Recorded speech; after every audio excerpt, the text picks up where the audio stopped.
I'm Isabel Tierney, and welcome to my backyard and welcome to my blog.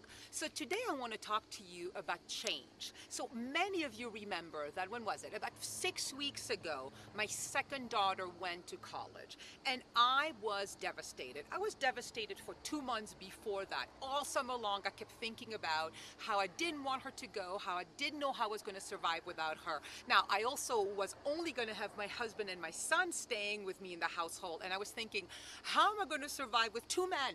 No more women in my household. I really felt a lot of sadness. And so for about 2 to 6 months before she left, I had a lot of negative thoughts, lots of negative movies. Like, I wouldn't have her laying on my lap anymore when we watch TV. I wouldn't have kind of my twin, because she and I just get along really well. And instead, I was going to have these men who like to watch football and who don't want to talk about their feelings. And I was just going to feel so isolated and so alone. So I had a lot of really painful movies going on about the future.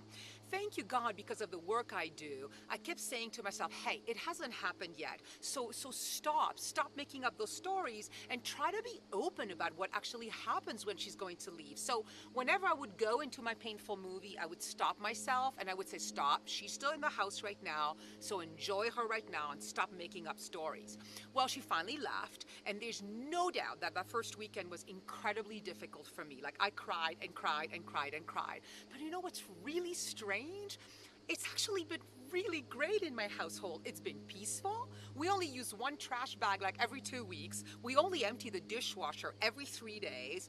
Gabriel, my son, has been wonderful. Nobody's taken over the TV, and it's kind of like no drama in my household. It's really peaceful and calm, and actually I feel like I'm getting a better relationship with my son than before, when my daughter was there and I was so close to her that he and I never really interacted together. So, moral of my story, whenever you watch your mind make up some sad story about some change coming up in the future, stop, because you know what? There's no way for you to know what that change is actually going to look like. And if I trust the universe as much as I do trust the universe, I can pretty much promise you that the change will actually be probably more creative, better, more fantastic than any image that you might have had in your head about what that change will look like. So watch your mind, let go of the painful stories you have about even tomorrow, in about 6 months from now.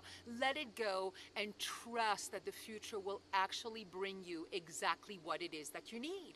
I have a great household. I miss my daughters, but things are going actually really well, and I could have never expected that. So I really look forward to hearing from you and your experiences of having future thoughts that really create pain, and actually finding out that everything was actually okay. So have a wonderful day, and I'll talk to you soon.